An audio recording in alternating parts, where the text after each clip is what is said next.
Hi, everybody. We'll get started here in just a second. I'll just give it another moment or two here while people are still signing on. As you probably just heard, we'll be recording this meeting tonight.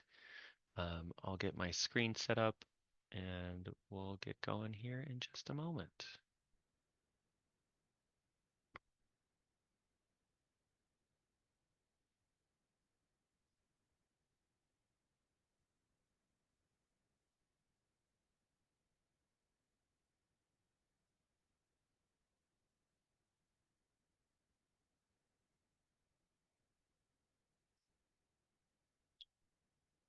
All right, well, let's get going. Thanks, everybody, for taking some time out of your day, your night to be here today.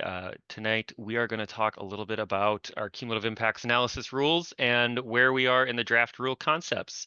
If you haven't met me before, my name's Hassan Boucherab. I'm an engineer in our air policy unit here at the Minnesota Pollution Control Agency. I'm coordinating this overall rulemaking, and I'll be leading us through the presentation tonight. There is, as I mentioned earlier, this meeting is being recorded. A copy of that recording will be posted later to the MPCA's YouTube channel, and alongside meeting materials that will be made available on our webpage. So there is also chat here. So if you have questions, feel free, write them down in the middle. There's a number of slides. We're going to talk about a fair bit of information tonight. So if you have questions, feel free, write them down in the chat. Maybe include a reference to the slide or the specific topic that you might be thinking about at the time, and we'll get back to them after we make our way through the presentation. My colleagues from MPCA, if you just help keep a track on if there's any hands or anything of particular importance, just let me know. I cannot see the chat super well right now, but to get us started, what we'll talk about today, I know if you've been to some of these meetings before, you've probably heard this already, but it doesn't hurt to restate the basics every once in a while. So I'll do a quick run through of our rule process, the basics, and sort of where these rules are going to apply.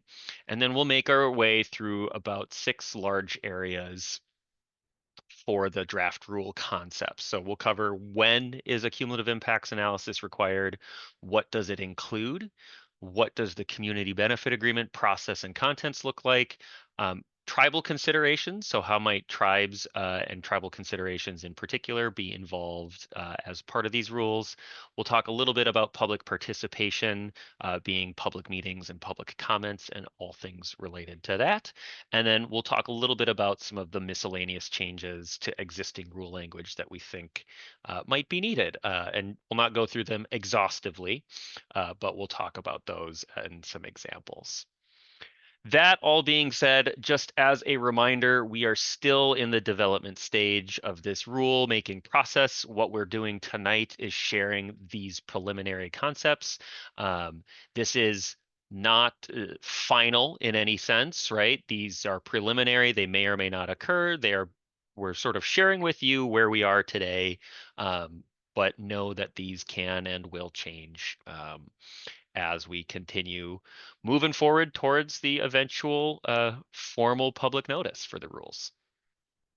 So with that in mind, let's talk a little bit about the basics and the applicability of these rules. So if you have not found these websites yet, just the helpful link, just in case, we do have a web page specifically for this cumulative impacts analysis rulemaking. You can either follow the link, the hyperlink there on the web page, or the QR code up on the top right. This is where we're going to post all of our rulemaking documents, where we post links to recordings of previous webinars, summaries of previous work sessions materials, and this is under this proposed rules webpage in particular. This identifies all of our current rulemaking projects, not just this one, but any rulemaking project that the MPCA is working on. And this is where you can go to sign up to receive emails about this rule or any other rules that you might be interested in. And if you haven't signed up for that list already, I would highly encourage you to do so. That's going to be the best way to stay in the know about what's going on, especially for this cumulative impacts rulemaking, but for any of these rules in general. So what are we looking at when we're talking rules?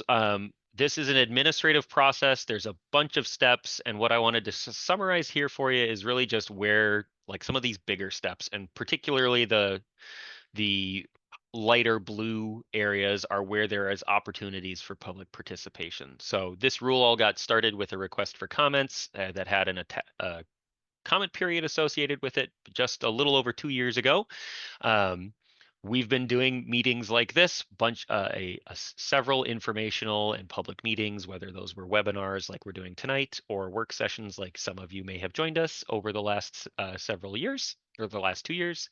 Um, from there, and what we're in the middle of right now is getting our draft rules and the supporting document called the Statement of Need and Reasonableness, or the SONAR, that's going to have all of the justification for all of the rule language that we're proposing, the why behind what actually makes its way into the draft rules. So that is going to be the document to look for a little under a year from now. That's going to tell you the reasoning behind everything that we've put in those draft rules. From there, we'll have a public comment period. Um, we'll go to a public hearing as part of this process. You can comment at the hearing and in a post-hearing comment period. From there, it's kind of the home stretch in where we respond to those comments. There is a order adopting rules, basically the finalization of the rules, and this all goes to the governor's office, to the Office of Administrative Hearings, for the final review and approval or disapproval of the rules before we publish the final rules, and then those are effective shortly thereafter. So talking about cumulative impacts in particular, again, this rule all got started due to the advocacy efforts of a wide variety of people. The big picture, we're trying to address Minnesotans' disproportionate exposure to pollutants, essentially doing a focus on what's going on, what's happening, what are the impacts in environmental justice areas. This rule will apply to certain air permit applications in environmental justice areas. And what we're working with, it comes from the legislature. We have an outline that the legislature provided with some specifics, but much of the details were left to MPCA, and the legislature tasked MPCA with defining and establishing a lot of the different parts of this rule. They did give us a deadline of 36 months to publish that notice of intent to adopt, or this is that draft rules, essentially that first public notice. And that date is May 25, 2026. So we will be publishing rules before that date to meet the deadline established by the legislature. And where these rules are going to apply, a little bit more detail. I mentioned environmental justice areas. This will apply to environmental justice areas with a 1-mile buffer around them in the Twin Cities 7-county metro area, or a city of the first class. And that is essentially just a legislative classification. What that means right now is Rochester and Duluth are the two cities of a first class outside of the Twin Cities 7-county metro. These rules are going to apply to certain air permit applications, being the major or the Title V, and state permit applications. These rules only apply to air permit applications. But as a subset of that, this will apply to or potentially apply to facilities that are new.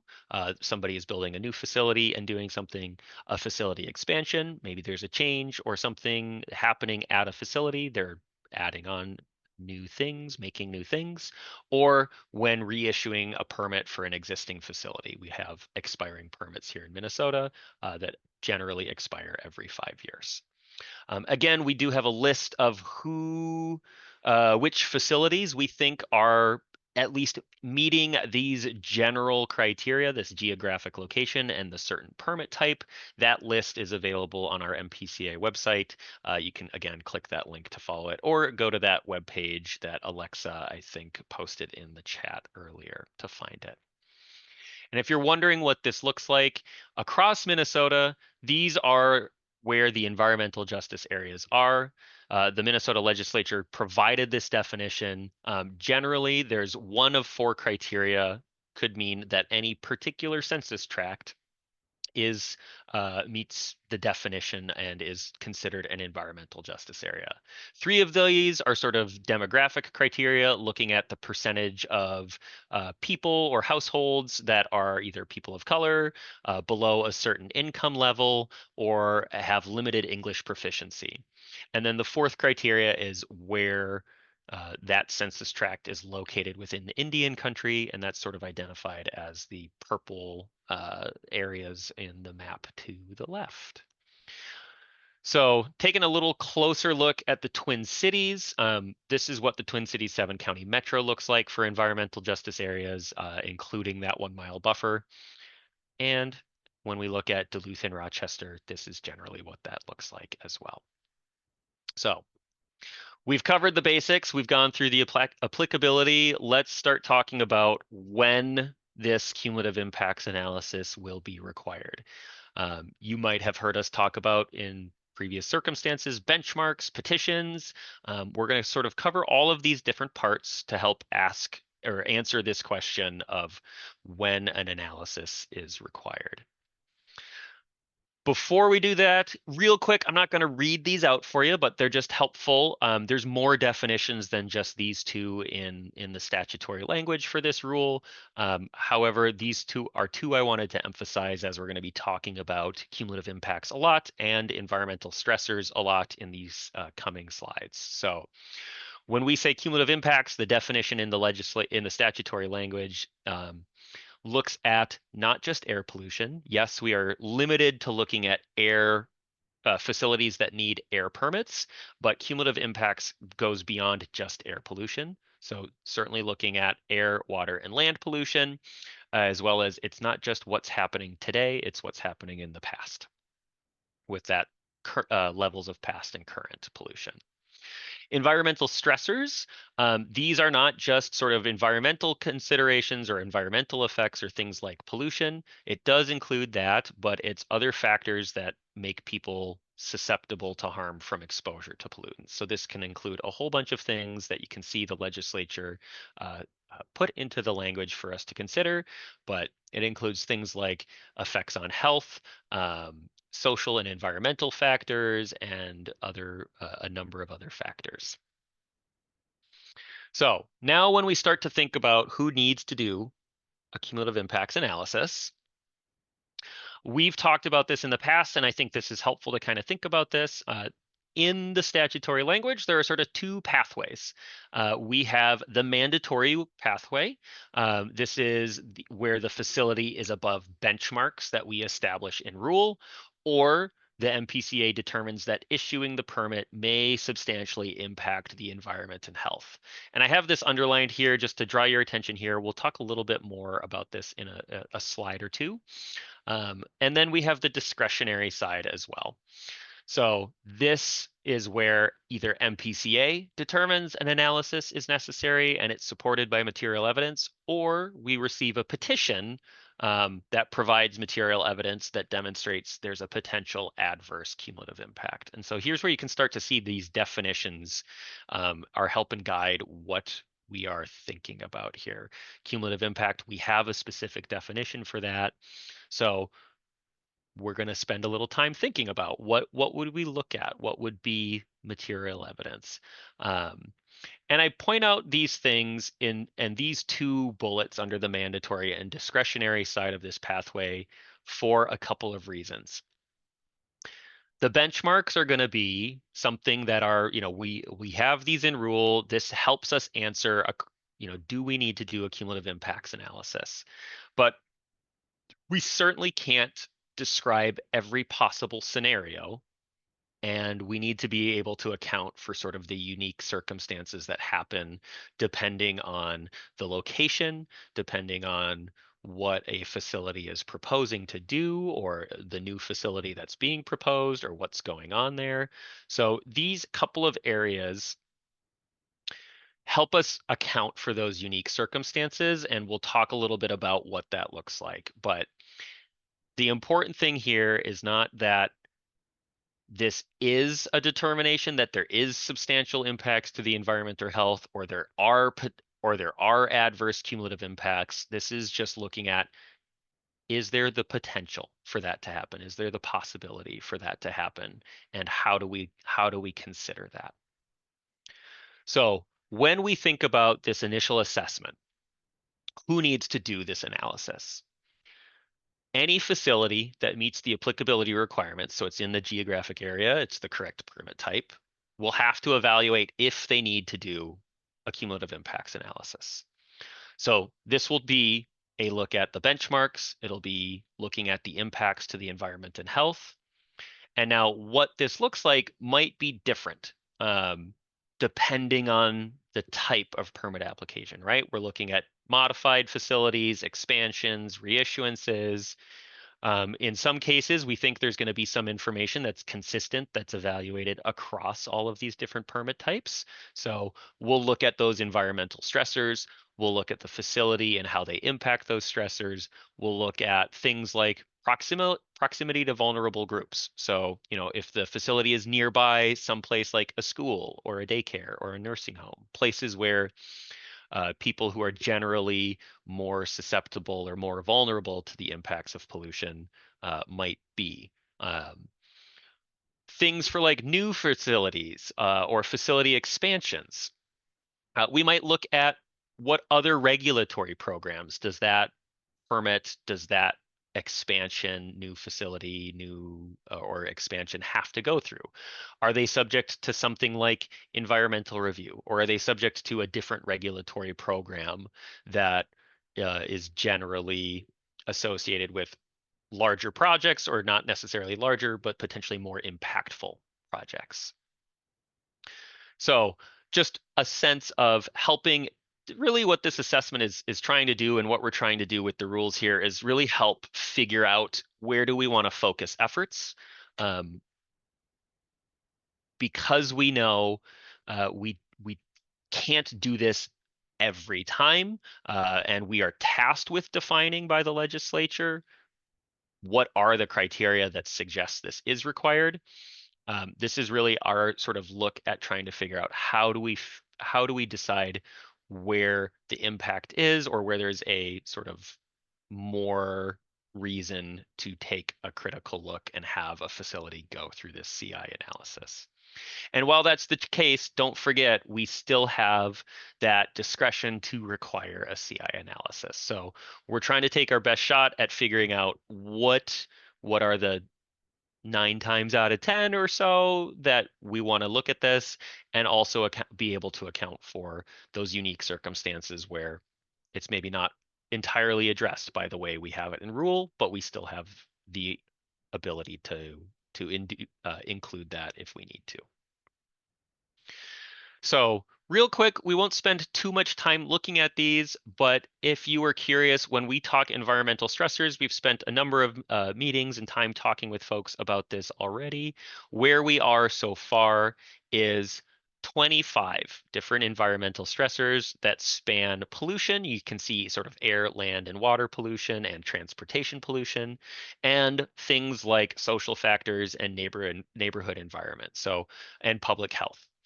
These groupings up at the top are not anything particularly impactful. They're just ways we help group this for ourselves, and hopefully it helps make a little sense to you as well. But things like public health, we'd be looking at asthma prevalence or childhood lead poisoning. Water pollution, we'd be looking at maybe industrial runoff or impaired waters. Air pollution, we could be looking at a number of different air pollutants or risks associated with that. So all sorts of things that we think have health impacts, either directly or indirectly health impact people or the environment. So one of the benchmarks that we're thinking about is an idea we're borrowing from New Jersey. New Jersey has a very similar evaluation to help figure out who needs to do their version of a cumulative impacts analysis.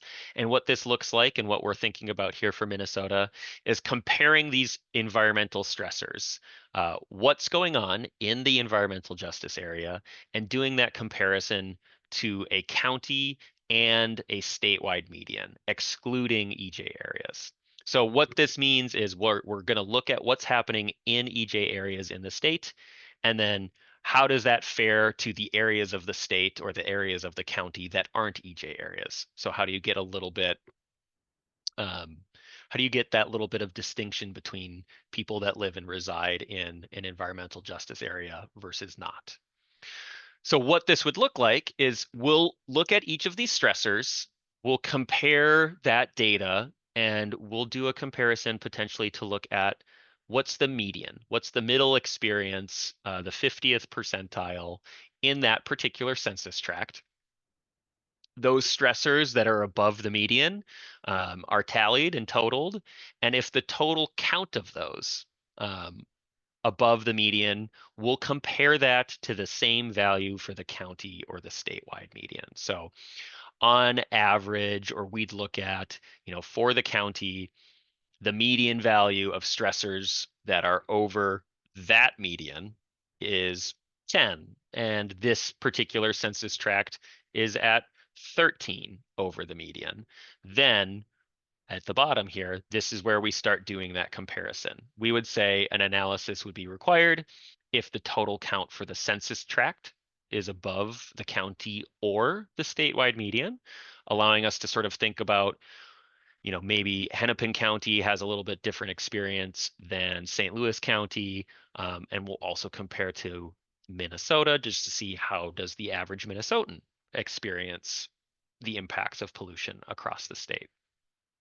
So that could be one way. Or if the total count for the census tract is at or below the median, but a facility's contributions would raise the total number of stressors above the median, then a CI analysis could be required as well. So really trying to get at two ideas here of what's going on in the environmental justice area. How does that compare to sort of a different experience if you were elsewhere in a non-EJ area in your county or a non-EJ area above the state? Or what does the facility contributions do? Does the facility contributions bring that area above the median as well? So thinking then about what are the specific types, maybe different benchmarks dependent on the application type. So if there's a facility expansion or a new construction, a new facility, one concept we've been evaluating is only bringing in expansions or those amendment applications that increase emissions. So there is some new amount of pollution being emitted in this location. If so, you would have to do a CI analysis. But if you're not increasing pollution, and we have amendments for other things, like name changes or other sort of more administrative type changes to a permit. If you change a name, if you change an owner or an operator of a facility, that doesn't necessarily result in any impact. So we don't think we would include that type of application or that type of expansion, if you will, into needing a CI analysis. And again, if we're looking at, I mentioned a little earlier, if the facility is subject to certain regulatory programs like environmental review. For reissuances, it's a sort of a trickier question. And so we are still thinking about several options, because reissuances don't have emissions increases associated with them. It is a permit is nearing its expiration date. We are sort of taking a look at the permit and we are making sure everything is current, it's all of the dotting the I's and crossing the T's kind of thing. So what could we do here to help us figure out where to focus? Where do we do? So do we maybe look at a slightly different evaluation for stressors and proximity to vulnerable groups? Do we use something from other tools like our air pollution score from MinRisks? This is looking at the health risks or the health impacts from air pollution, and that sort of we turn that into a number, a value. Do we set a threshold based on that value for the impacted environmental justice areas? Do we do exemptions if there is a CI analysis that was conducted within so many months, right? Like if you've done one analysis and you have to do another one a year later, 2 years later, is it worthwhile to do that? Has anything changed? Do we look at maybe evaluations if there's older emission units or older control equipment, things that have been installed so many years in the past or prior to the expiration date of the permit? Have actual emissions increased or decreased? So sort of trying to get that same idea of, is there an increase? Is the impacts from this facility larger, smaller, the same as what's been going on over time? So all sorts of questions that we're sort of thinking about to try and figure out where do we focus. And then some of the last parts here, impacts to the environment and health. There's a part of this that relates to what are the impacts, the potential impacts from the facility to the environment or the health of the residents of the environmental justice area. So this is again kind of a little squishier. It's really dependent on what's going on with the facility, what's the project that they are proposing, what changes are they making, what type of facility it is, right? So this one might not be as straightforward, but might be more questions regarding what are the direct and indirect health impacts or environmental impacts associated with what the facility is proposing. We do get a little bit of crossover with that environmental stressor evaluation we mentioned earlier. That can help us understand where there are potential impacts or give us some place to start with this evaluation. Um, and also this provides an opportunity to say, what are those things, those measures that would be taken to avoid or minimize or mitigate those impacts? So one example, what are the sources of emissions, dust, odor, noise during the construction and operation of the facility? What could you do instead to minimize, avoid, mitigate those impacts? So maybe there is some dust potential creation of dust. Well, what can you do so it's not that, or it's minimized, or it's mitigated somehow?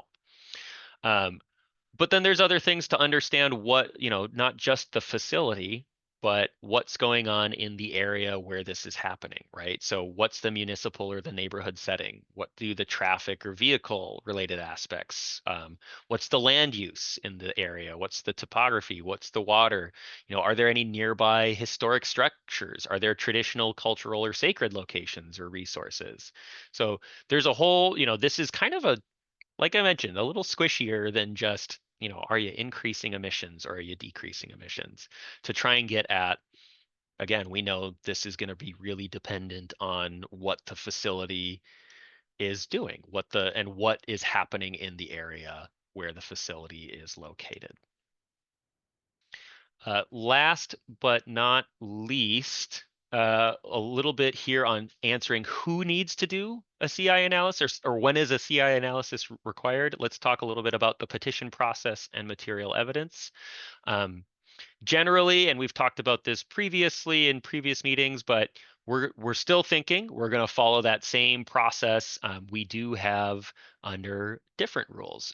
Under Minnesota's environmental review rules, there is a petition process created in rule there, and we're going to follow pretty closely, we think, what that process looks like.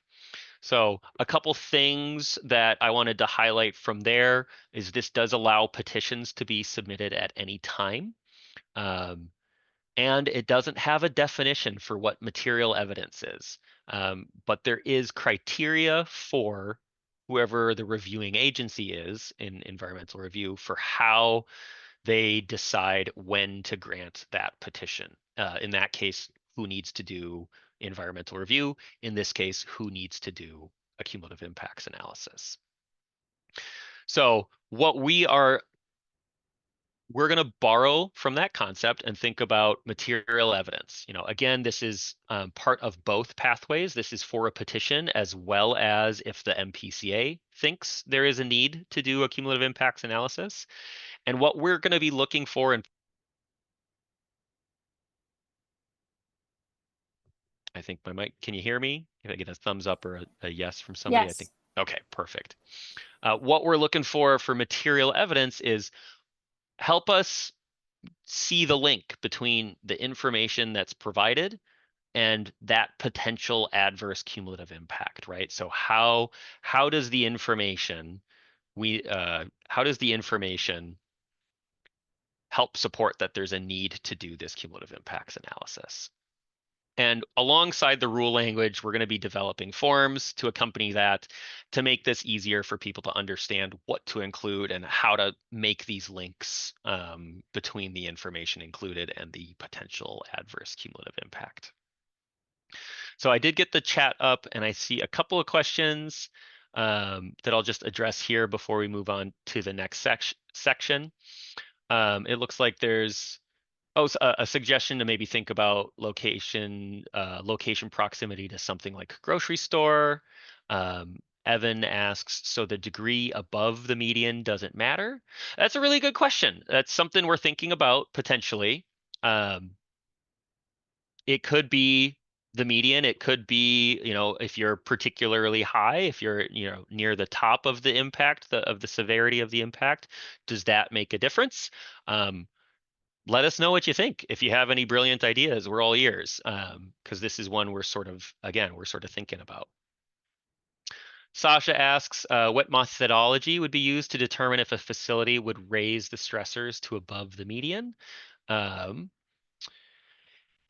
Yeah, that's again, great question. I think we'd be looking at, again, sort of the facility, the requirement would be on the facility to show that what are the potential impacts. So how would we look at that, and how that would be relevant for the stressors? Great question. I don't know if I have a great answer right now, but again, if there's particular ideas, feel free, let us know what you think. And then Nahid asks, what does mitigation mean? Does it mean reducing pollution from current levels, reducing impacts from the project,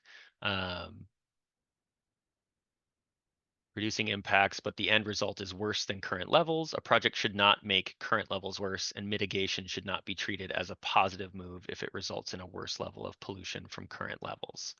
Right, yeah, it's again, great question, great points. Again, we're borrowing from avoid from New Jersey and from other rules that look at what these analyses look like. I think this is a great point. Like this program is not to halt everything, right? We're still looking at what a facility is trying to do, and how to do that. The world that we live in has sort of impacts from a variety of things. It's not necessarily treating this as good or treating this as a positive, as you say, but we're looking at what is the impact and how is the facility considering those impacts in light of all of the conditions in the environmental justice area. And then Ava asks, is there somewhere we can find the proposed criteria for evaluating the material evidence? That does not exist just yet, but we do have examples of when we last talked about this in the environmental review rules. It's looking at a variety of things, but it would be things like what's the type of impact, and I can't remember the other few off the top of my head, but we can talk more about that a little later, when I can pull that up and talk about it in a little bit more detail. All right, so let's talk about what does a cumulative impacts analysis include. So what we're trying to get at here is the information that's needed. And in some cases, there's going to be a baseline. So information that's always included. we think this is information to help get at the cross-media aspects, given that there's the air, water, and land impacts in the definition, and then also thinking about the health and environmental aspects in the statutory language. So things that we could include or are thinking we would include and always provided, a facility would always include this information, was things like a description. What is this facility doing? Currently, what is the proposed operations? What's the location? What's the setting? What's the municipal or neighborhood setting? Where are there community or residential buildings? Where are there parks, hospitals, schools? Um, what are those environmental stressors that are present? And what are the facility potential contributions to those stressors? How does um, the facility has to provide this sort of examination of what it is that they're doing and how do they potentially contribute to the various stressors that we're identifying. And some of the other things could be tribal information. We'll talk a little bit more about this later in the presentation, but how do we get at maybe some more specific evaluations related to tribal considerations, tribal aspects? When we think about supplemental information, this might be more of like a sometimes included to help us focus in where we need further details for those cross media or health and environmental aspects. So this could be things like control measures to reduce, mitigate, or eliminate contributions to impacts. This could include things like criteria pollutant modeling to model for ambient air quality standards. This could include things like air emissions risk analysis modeling to model for the potential health impacts created from air pollution. This could go different ways too. This could go a variety of ways of looking at extra information like traffic studies, ways to mitigate odor, dust, noise, alternatives to what the facility is proposing. What are the design alternatives? What are other things that could be um, helpful in understanding what is the potential impact of this facility to the residents or the environment of the environmental justice area? So what, this is sometimes required, right? And what this could be triggered by is, again, a variety of things. So we're thinking about, is there certain information that might be dependent on the type of application? So maybe a new facility provides more information than if it's just a modification, or, a modification provides more information on the impact of the emissions from the change that they're doing. Or what does a reissuance look at? Like we talked about a little bit earlier. Is there different information that we need depending on the type of permit application? We could also use, and Evan, kind of back to your question earlier, when maybe if the area is a certain amount above the median. So if it's no longer just yes, no, are you above the median or below? If you are higher up near the top, if you're near the top 10%, 20%, 25%, whatever the number might be, is that a reason to provide extra information, and what extra information might that be? Same idea for when the facility contributions would bring an area above the county or state median, or maybe if they're impacting or contributing to something that is, again, already high, near the high, like some of the questions we've talked about. Do we set certain thresholds? If there is a certain emission rate, does this help us decide when we need to do something? If we are above that minor or moderate amendment threshold, we have these in rule that help us figure out what type of amendment is needed. If you're above those thresholds, maybe that's the trigger for something like modeling for the criteria pollutants or for risk.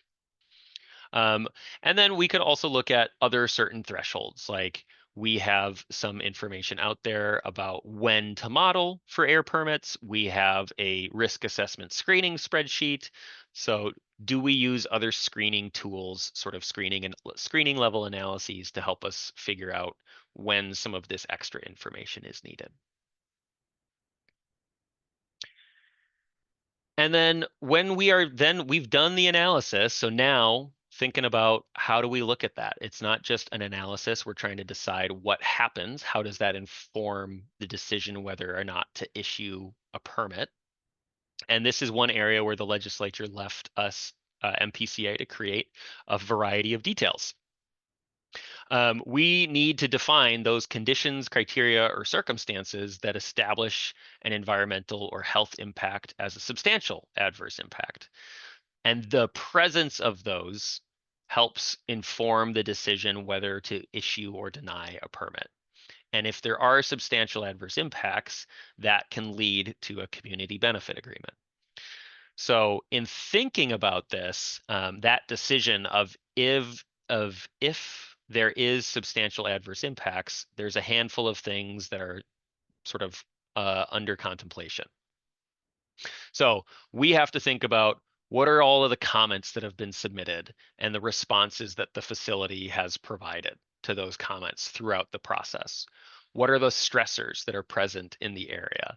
What's the impact of the facility, the socioeconomic impact? What other information should we consider as we go forward to make this decision of is there a substantial adverse impact or not?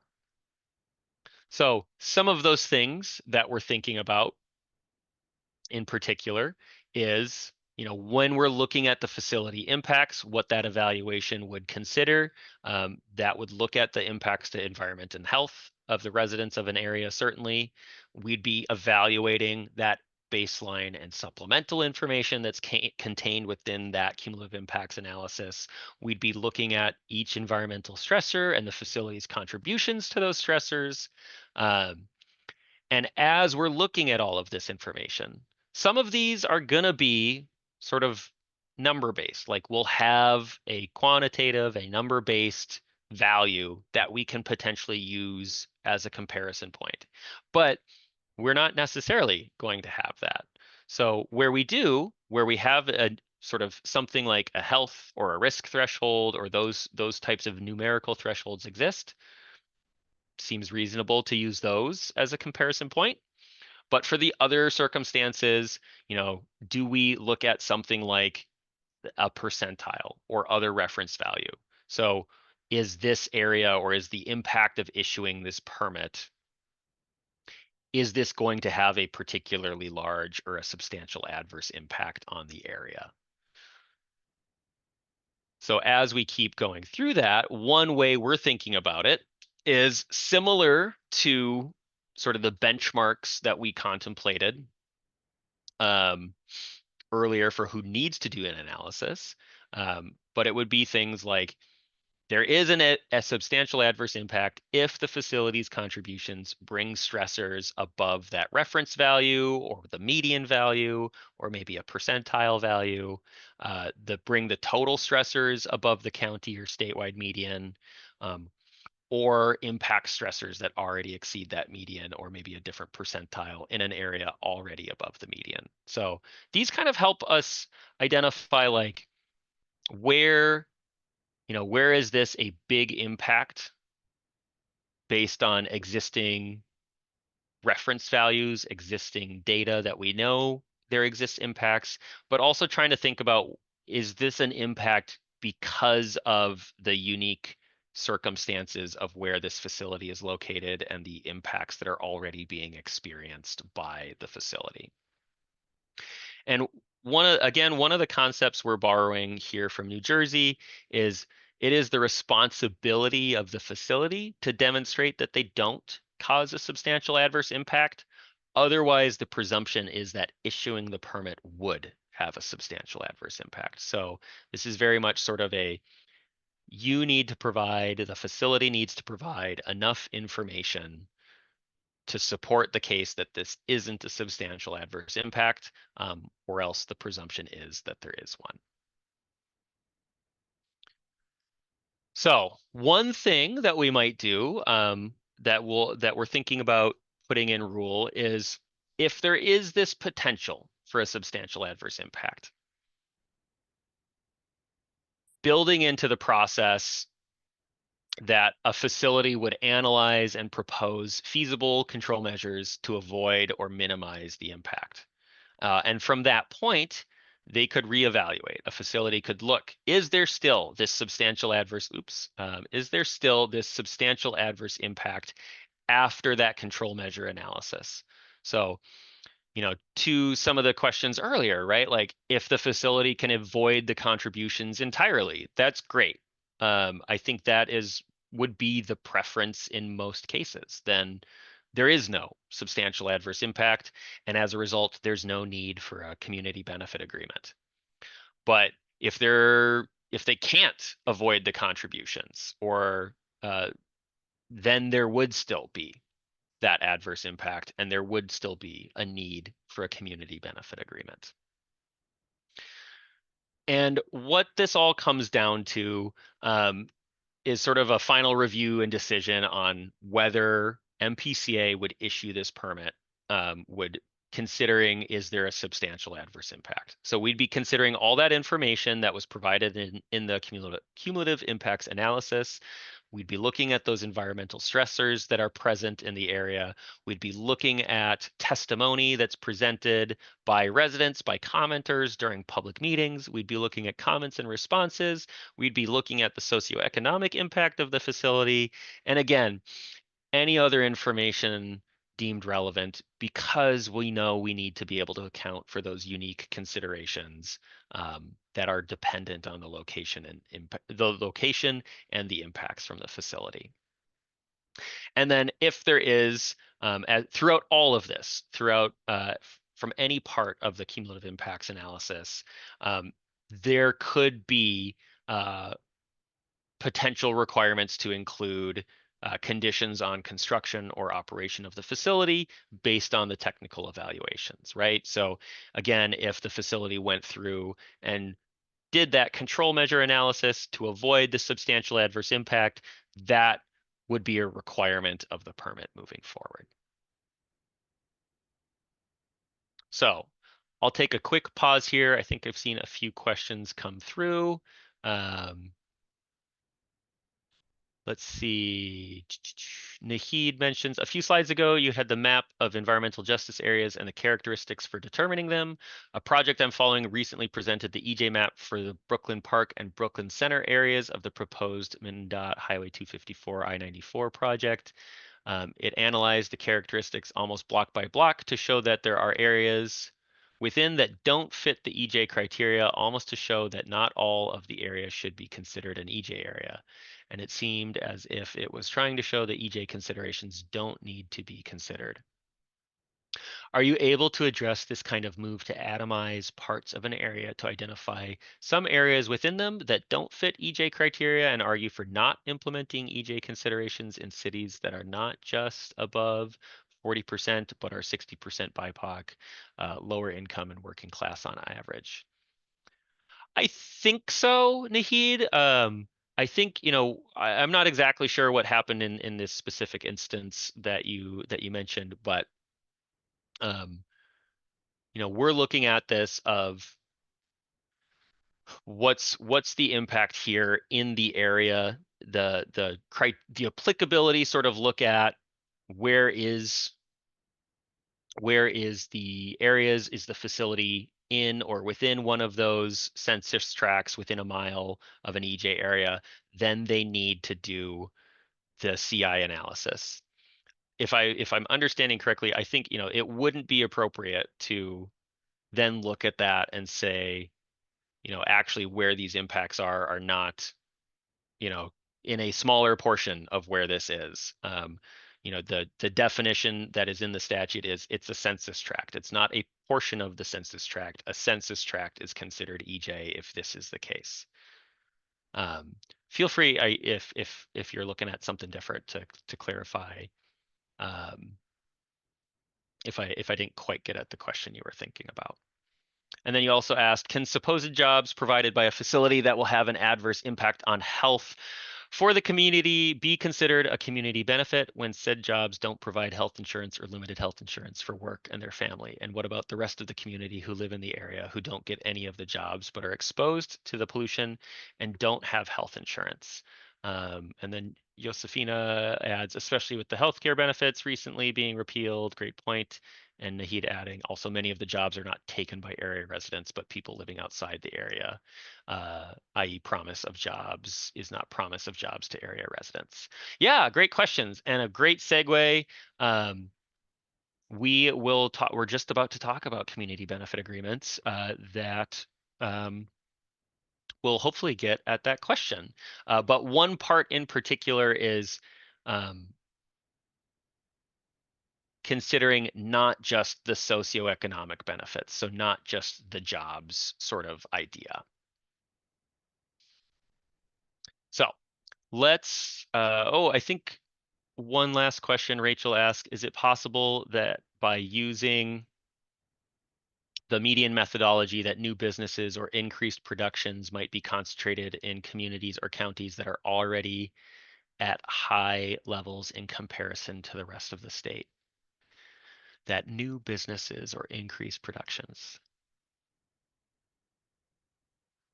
I'm not sure, Rachel. I'm not sure. I think, part of this would be if a business or facility chose to do that in the area where it's already high, well, then they would be going through this analysis and they would have to do this work to understand what the impacts are. So, interesting question. Yeah, I don't have a great answer, but if that were the case, using the median, they would still need to do this analysis. And then Kathleen asks, and then we'll go on to the community benefit agreement part is, you said that a health risk assessment might be required. If we're talking about air pollution, a risk assessment should always be required. Right. Yeah. I mean, again, good comment. Thanks for the suggestion. I think we're trying to think about sort of what are the circumstances that would suggest we should do this, right? Should an air pollution risk assessment always be required when there isn't increases in emissions? So what are we evaluating in that point?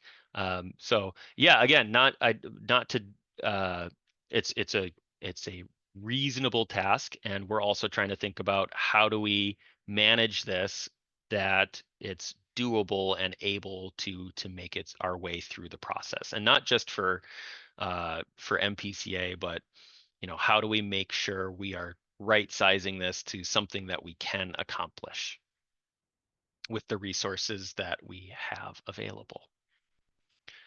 So thanks everybody. Let's talk community benefit agreements, process and contents here.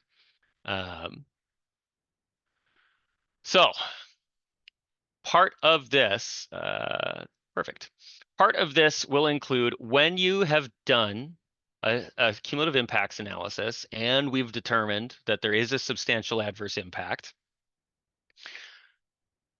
the facility is going to have to do outreach and engagement. And what we're contemplating here is multiple methods for outreach, engagement, and information sharing. So this could include things like notifications at the public meeting that's held after conducting the CI analysis. This is before we've sort of figured out, is there or is there not a substantial adverse impacts, but talking about it early and in advance. Could be things like creating an email mailing list, a public facing website, signs for the meeting to say this is happening, using other methods like mailers to notify people that these things are happening and how they can be involved through the US Postal Service. One part that we're looking at, and we're trying to make those pretty clear of like what has to happen. So this would be the case that a facility would create a mailing list, create a public facing website, create signs, do those mailers. But we're also thinking about additional outreach, things that maybe some facilities might be doing already, that are beneficial to relationships and talking to the neighbors and the community that surround the facility. So we want to make sure that we allow and sort of encourage that kind of behavior from facilities that are doing that. So putting into the rule that you can do this, but sort of specifying if you're going to rely on that information elsewhere, here's what you have to keep track of. So thinking about like, okay, if you have other meetings or other conversations already, great, but you got to keep track of those. You have to keep records of those, and you have to talk, provide us with that information so we can understand that this is happening. And part of this, what we're thinking about is 2 public meetings surrounding the community benefit agreement, one before drafting that community benefit agreement, one after drafting it. And what we're trying to do here is really be considerate of the timing for everybody, right? Meetings like this, they're sometimes difficult for people to participate in and attend. And if there's a lot of these going on, we don't want to cause burnout or make the process untenable, or how can we encourage people to participate and get that significant community participation while not being overwhelming. We know not everybody has free time to attend these types of things, but how do we make sure we're trying to provide enough but not doing too much that it feels like a monumental task to participate? And we're also thinking about, that might be the default, but what are there alternatives? Are there better ways to do this? So one thing that we're thinking about is allowing for alternative outreach and engagement. This would be sort of a information that a facility would have to provide to and the reasons why they couldn't complete those requirements, and describe what they're going to do instead. They have to list things like listing and attending other events, or tabling that they'd hold at other public locations to engage with residents. They would still need to complete those required public meetings, and this would all be dependent on the approval by MPCA. If it's not approved, they would have to create or it would have to complete those standard requirements. Really, again, what we're trying to account for here and accommodate here is we know there will be unique circumstances, and is there different things that might work better than a one size fits all approach doesn't necessarily fit all. So when we talk about now the benefits, when we talk about the benefits here, what could be included in a community benefit agreement?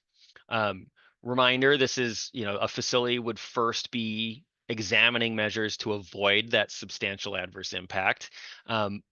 So now how do we look at what potential benefits could be included in this agreement when there is a substantial adverse impact?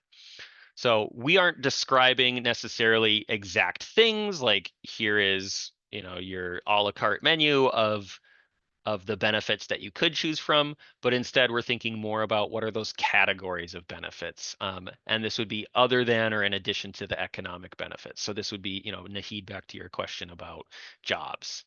So the focus here would be how do the benefits address the impacts identified in the cumulative impacts analysis, and putting priority on considerations that directly impact residents of the EJ area. So again, kind of to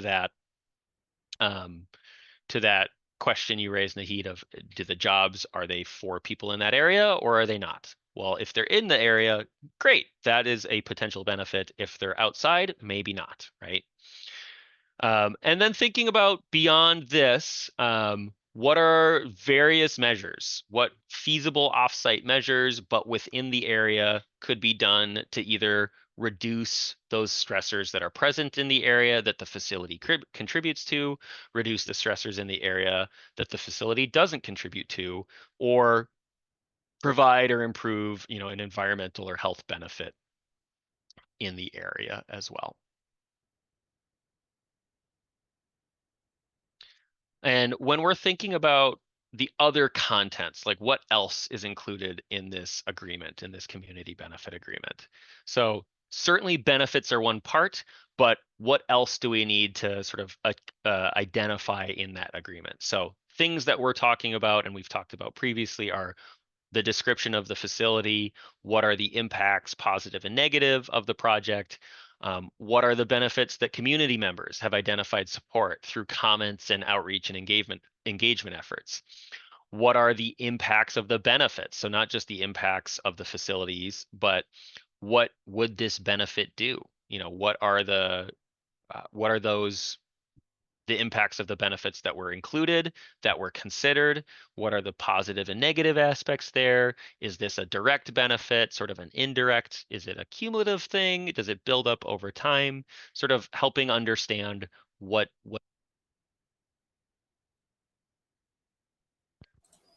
And then also thinking about like the timeline. When would the facility, what's the timeline of this project? When is this thing happening? What's the timeline for when these benefits should be implemented? What measures do we need to make sure that this is happening, right? So reporting requirements and other measures to make sure that the agreements, the things that are in the benefits that are in this agreement is actually completed and being implemented. And then last but not least here, again, one of the things we've heard throughout the last 2 years is the importance of transparency and accessibility. So we are putting or thinking about putting that decision-making process in the rule for how MPCA will accept or reject that community benefit agreement. Again, looking at what are those comments and responses that the comments that the people in the area provided, the responses of the facility to those comments. Taking a look at the community benefit agreement. Does it and determining, does it actually address the requests, the benefits requested, the issues raised in the comments? And if it would be inadequate, we would not enter into the CBA with the facility. We would deem, the sort of the idea here behind accepting it and it would be deemed adequate is if it addresses those substantial adverse impacts, the agreed upon benefits are feasible, result in reducing stressors or improve health or environmental conditions, provides comments or responses to comments received during various public notice periods and outreach and engagement, and the facility complied with all of the outreach and engagement requirements specified for the CBA. So that's what we're thinking about for community benefit agreements, highlighting a few things for you all that we aren't contemplating. And because we wanted to take a little time here, again, with the lens of transparency and accessibility, a couple ideas that have come up over the last year or so are things like ratifying CBAs by community before MPCA would sign it. This is something we don't think we can do legally under the administrative rules. We cannot grant permitting authority to external groups under Minnesota law. Similarly, creation of things like community advisory boards for each CBA. So this would be like being done as part of implementing the rule. The same sort of thing is relevant here. We can't give a board the ability to ratify a CBA because we can't grant this authority to external groups. And other things that have come up here are sort of who would serve on those boards. There's a lot of mixed opinions for many things about this idea of, how much time is needed, who would serve, how are they selected, is it representative of the community, right? Who's to say that, this person on this board is representing the interests of this community here. So the last thing that we've heard is skipping. Can a facility just skip the cumulative impacts analysis and go straight to a community benefit agreement? We're not contemplating that because the cumulative impacts analysis is going to help identify what are the impacts. And this is a really important part to understand what's going on and understand what are the benefits to be considered here. So I'm looking at the time. I think we're doing okay. We're nearing the end. And these last couple of ones will go faster, but quickly to look at some of the questions I think here. Let's see. Cecilia asks, I would like to know more about how MPCA will incorporate lived experience into decision making. In particular, will MPCA consider lived experience when determining substantial adverse impacts? Yeah, I think, Cecilia, that's kind of where those questions and testimony might be really helpful. So looking at what did people tell us in those various circumstances, that is, like I mentioned earlier, like we'll be considering that testimony, we'll be considering those comments and the facility's response to those comments. Kathleen says, offers a comment, jobs should specifically be permanent, not just construction and paying a living wage. Sasha says, I think it's important to include a category around labor/local economic benefits. The law says a CBA has to include non-economic considerations, but if a community wants some economic benefits in a CBA, they should be able to demand that. To Nahid's point, something like a local hiring requirement or creating a job training program can help ensure that impacted community members can gain those economic benefits directly on top of non-economic benefits. Hey, great suggestion. Thanks, Sasha. Thanks, Sasha. um, Nahid says, thanks for your response to my question about EJ zones. To clarify, can anyone try to evade an EJ analysis by doing an atomized breakdown block by block or smaller unit of a census tract and pointing out that some of these do not fit the EJ characteristics, so therefore an EJ analysis doesn't need to be strictly done? I'm understanding from your answer that it is no. Yes, that's correct. The EJ analysis is by census tract, not by smaller units within the census tract, and the latter cannot be used to try to argue that it's not an EJ area or EJ is not relevant. In that case, that false argument could be made for many areas, since many areas are a bit mixed in terms of EJ characteristics. Yep. Yeah. Thanks for the clarification, Nahid. Sasha says, it will be critical that community comments and feedback are the main determination of whether or not to enter into a CBA. If you want to achieve significant community participation, you need to guarantee that community feedback will actually be listened to. And if a community clearly does not want a CBA, the MPCA should deny the CBA. Let's yeah, exactly. And I think that's kind of, these are great questions, great comments here, because, this is part of the idea of putting those decision-making criteria into rule so people can understand, hey, your comments, your feedback, your participation in this process does carry weight, because we're going to be looking at those comments and that testimony in deciding yay or nay on this community benefit agreement. And then Sasha says, I would also recommend including an option for MPCA to require further community engagement based on engagement in the first 2 meetings. True negotiation can take time, more than 2 meetings can accomplish, and ensuring that community has opportunities to continue engaging until there is a satisfactory conclusion is important. Great comment. Thanks, Sasha. Okay. 20 minutes left, plenty of time. Thanks for bearing with me as I'm rattling off all of this information at you. So let's talk a little bit about tribal consultation and considerations. Part of the statutory language, the legislature tasked MPCA with establishing a process for tribal governments to elect to apply these rules to permit applications in Indian country. And that terminology, Indian country, has a specific definition here. It references US code and sort of that is the definition, that is the terminology used there. We do have a consultation process identified in Minnesota statute already. We don't need to recreate the wheel here. So this will probably be a pretty simple part of the rule, that it'll directly reference this statute as the process to follow, and that any tribal government that wants to go through this process can go through the consultation process that is identified. But we are also thinking about other tribal considerations. So where else in these rules can we call out specific references to topics of importance to tribes? And you might have keyed into this a little earlier, but things like what other information should be included in a cumulative impacts analysis? Looking at things like natural and cultural resources, traditional practices. How does, where else in the rule within, hey, you have to evaluate this or you have to consider this. Where can we put that type of information? Where do we think we can call that out?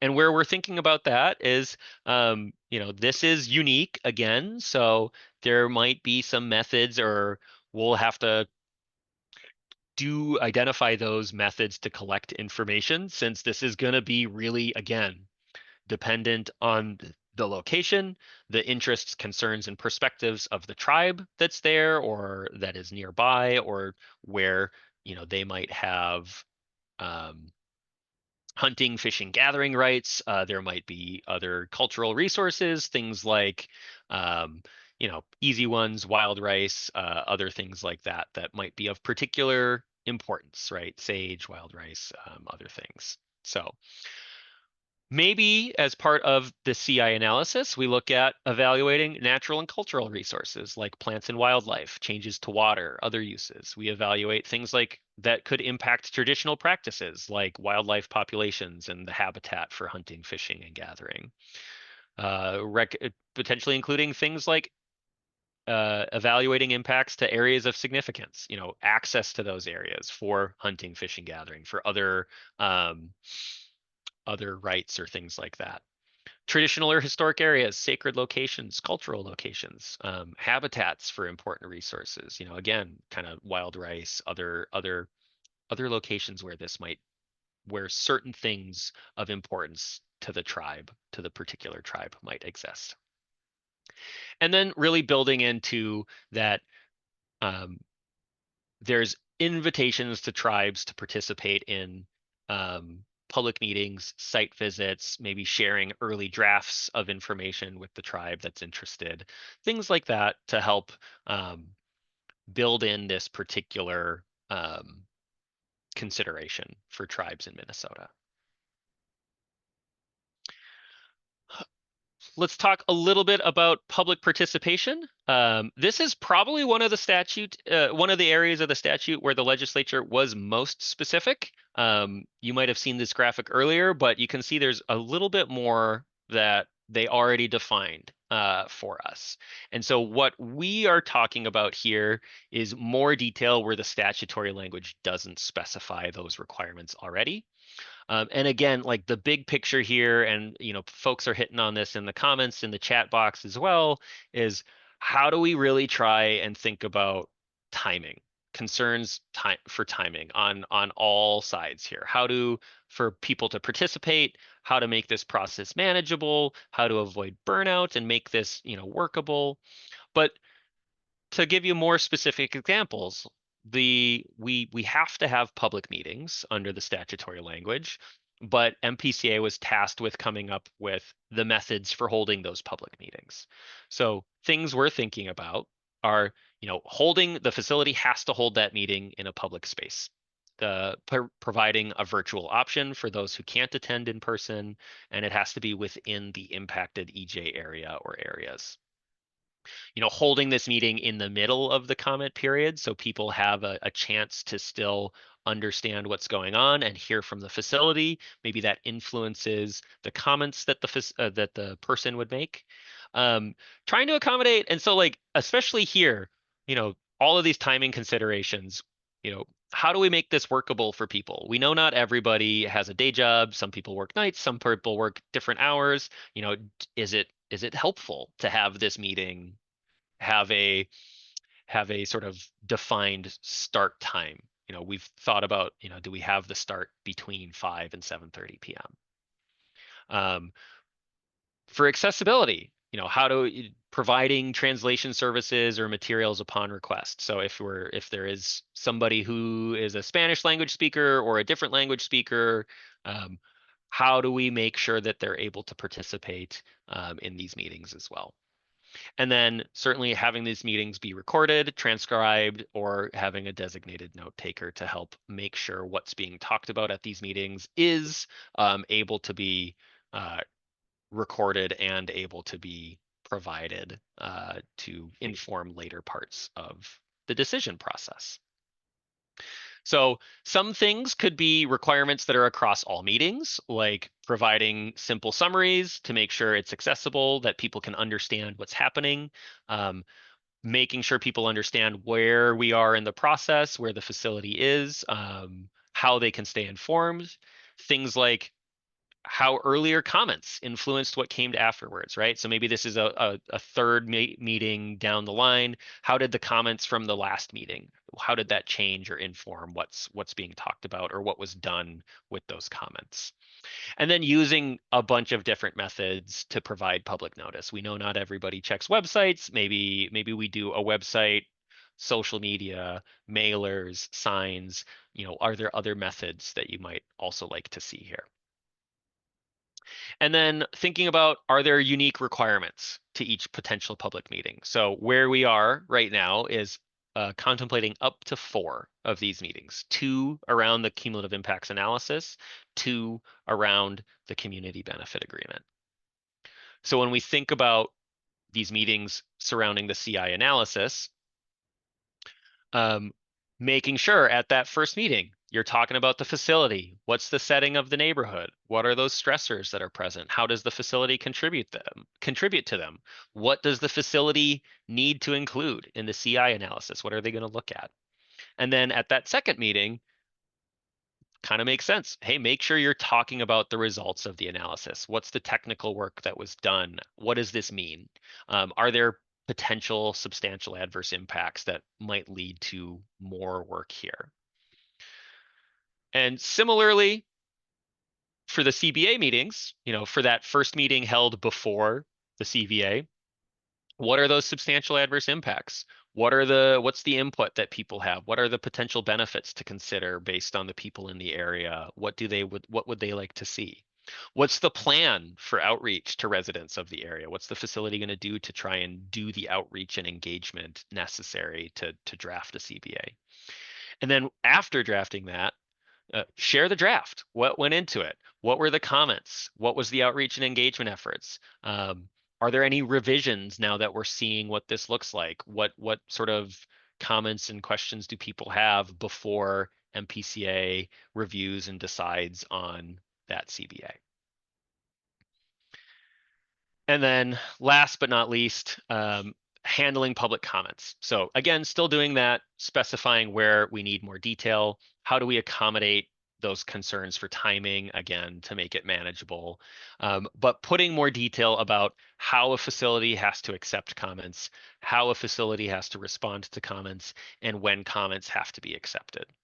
So response to comments is required, and identifying how the comments received, considered, informed, and influencing the outcome, and then certifying this, that when the facility is required to provide those comments and responses to MPCA, certifying that submittal, that this is for the industry, this is going to be very similar for the certification process for application materials. This is basically signing, for those who aren't aware, this is signing the piece of paper that says, yes, this is all accurate and true to the best of my knowledge under penalty of law, to make sure that what is provided to MPCA is what was received from the commenters by the facility. And then we'll talk a little bit. I think I'll just finish this up and then we'll go through. I think I've seen a few more questions here, but we'll talk just a little bit about some of the miscellaneous rule changes and what's coming up. So we do know that existing rule language might need to be updated. We issued a second request for comments just a little while ago um, to address just that. We do know, for example, some of this isn't an exhaustive list, but looking at the rules, we do know, or we do think we're going to potentially need to touch some of the definitions in Minnesota Rule 7007-0100. What needs to be included in a permit application could be relevant here because the cumulative impacts analysis might require something. And then certainly grounds for issuing and denying permits. That's part of this cumulative impacts analysis program. So making sure we address that where we need to in those rules. So what's next? Last couple of slides. in 2026 is when we will be publishing, May 2026 is when we will be publishing that notice of intent to adopt. This is going to be the first time where you will see actual rule language and supporting justification. This is the very formal administrative rulemaking process that all rules go through.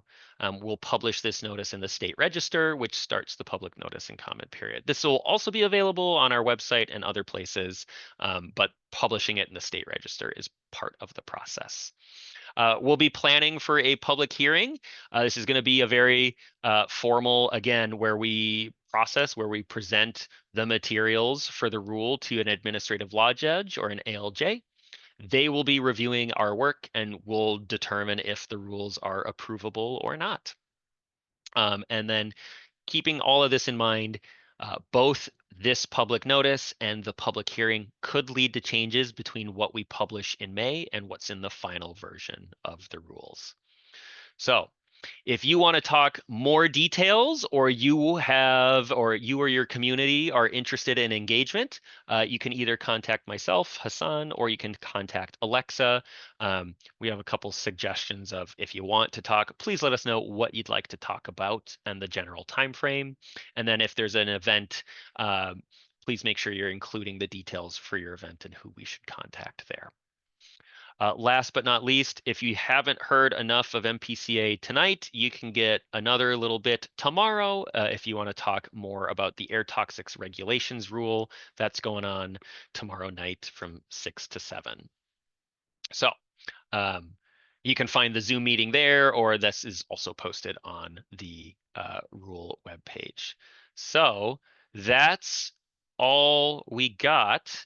I will end this for now and go to some of the questions. I know we only have a short while left, so let's see. Nahid mentions, I'm just going to skim this quickly, more about EJ in relation to MnDOT projects. How does MPCA work generally? And then this EJ rulemaking in particular relate to MnDOT work, and how can this work be applied? Yeah, that's a great question, Nahid. I don't know the answer to that right now,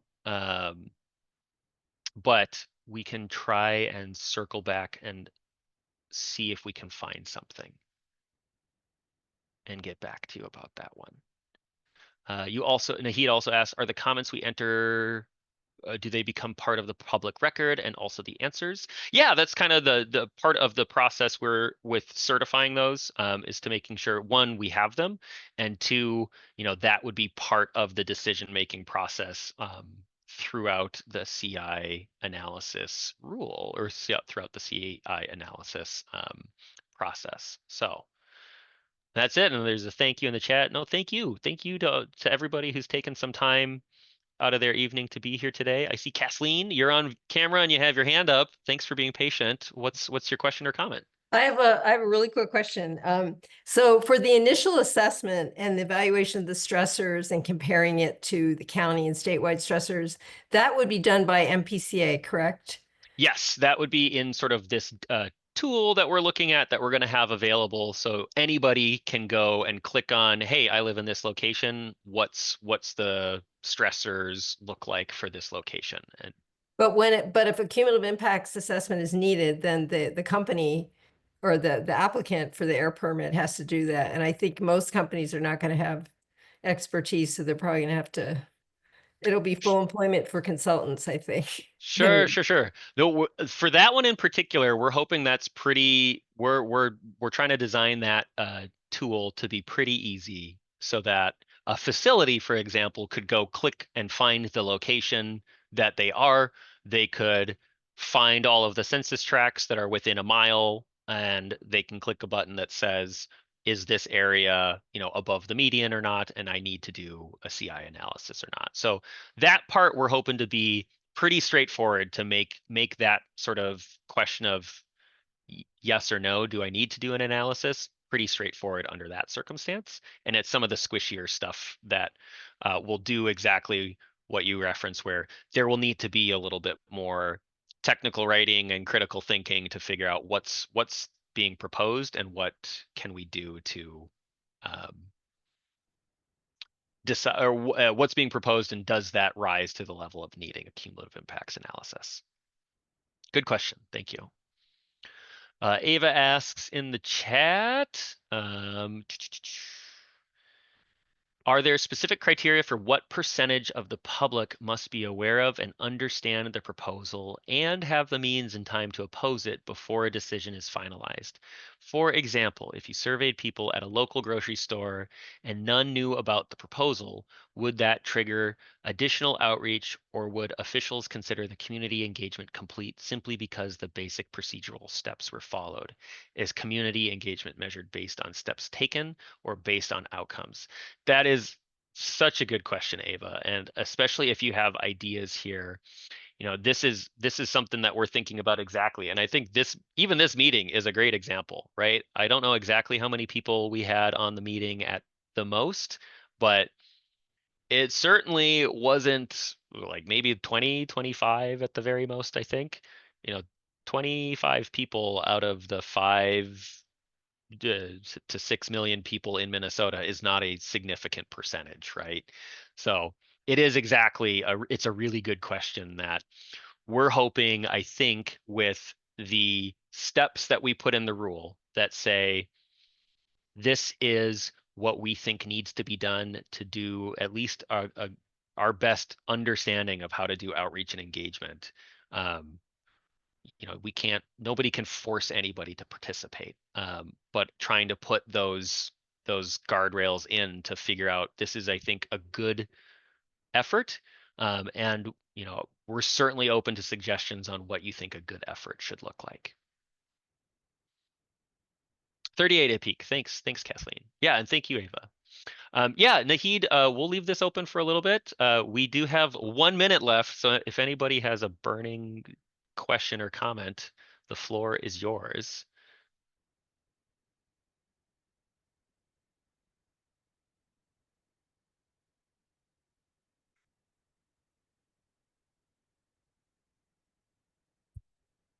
But otherwise, if you have to head out, thanks for being here. Thanks for taking the time. Like I mentioned, we've been recording this meeting. We'll get this posted up on our webpage and on YouTube. And again, if you have any questions or comments, feel free, send them our way. We're happy to chat. And Nahid, if you can't get your comments, I see you can't copy or and paste. I know Zoom is a little weird. Um, email me if you can't, because we're going to take a copy of the chat, I believe, as well. And if you can't, I can get you a copy of your comments and questions that you wrote down.